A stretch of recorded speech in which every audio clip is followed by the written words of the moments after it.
Hello guys, welcome back to our YouTube channel. This is Shrijal Mishra. तो आज मैं आप सभी के लिए कार्यालय हिंदी का जो हमारा उद्देश्य है वही लेकर आई हूँ। तो बिना देरी के हम अपना वीडियो स्टार्ट करते हैं और आपको उद्देश्य एकदम अच्छे से और डिटेल में समझाने की कोशिश करते हैं।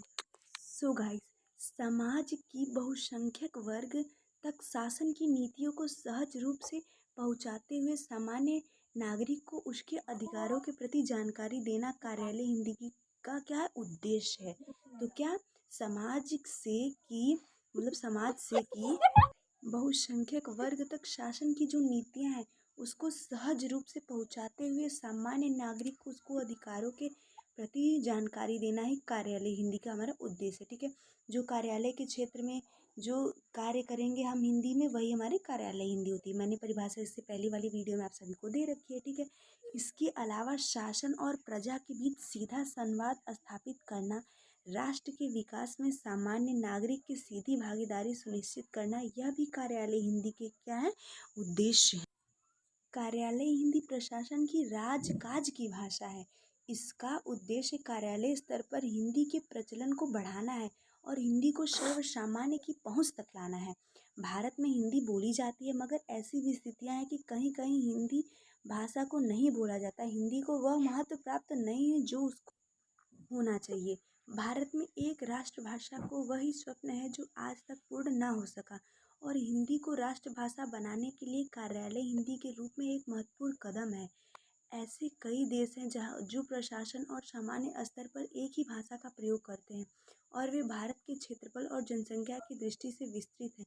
भारत में ऐसे स्थान जहाँ लोग हिंदी बोल सकते हैं, समझ सकते हैं, परंतु उसे लिख और पढ़ नहीं पाते। इसीलिए हिंदी भाषा लोगों को हिंदी पढ़ने और लिखने की बात भारतीय संविधान में निर्दिष्ट की गई। भारत अनेक भाषाओं का राष्ट्र होने के कारण और राजनीतिक इच्छा शक्ति की कमी से चलते हिंदी राजभाषा तो बन गई, किंतु उसे अभी तक वह सम्मान प्राप्त नहीं हो सका जो वास्तव में किसी एक राष्ट्र की प्रधान भाषा को मिलना चाहिए। ये बात एकदम करेक्ट है, क्योंकि ज़्यादातर लोग क्या करते हैं, मतलब हमारे कार्यालय हो गए, मतलब ऑफिस वगैरह कुछ भी है, तो वहाँ पे ज़्यादातर आप देखेंगे तो किसका इंग्लिश का प्रयोग होता है, हिंदी का कम होता है। मैं आगे चलती हूँ और आप सबको वो भी दिखाती हूँ। न्यायालय में आज भी काज की भाषा अंग्रेजी ही मानी जाती है। भारत में विधि के क्षेत्र में हिंदी की जितनी अपेक्षा की उतनी किसी अन्य क्षेत्र में नहीं।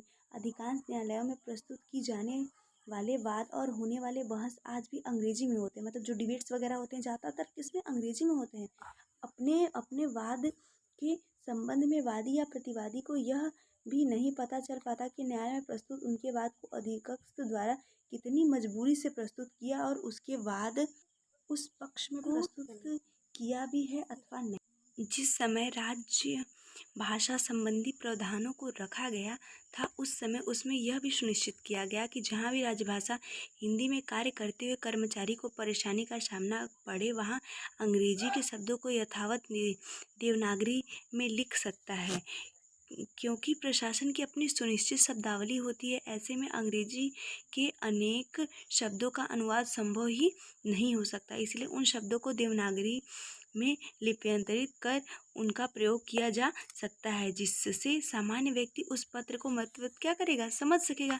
तो देवनागरी लिपि हमारी हिंदी की है। ठीक है, तो वही कहा गया है समाज के से कि बहुसंख्यक वर्ग तक शासन की नीतियों को सहज रूप से पहुंचाते हुए सामान्य नागरिक को उसके अधिकारों के प्रति जानकारी देना कार्यालय हिंदी का उद्देश्य है। इसके अलावा शासन और प्रजा के बीच सीधा संवाद स्थापित करना, राष्ट्र के विकास में सामान्य नागरिक की सीधी भागीदारी सुनिश्चित करना, यह भी कार्यालय हिंदी का क्या हमारा है उद्देश्य है। तो आई होप आप सभी को ये सब समझ में आए होगा।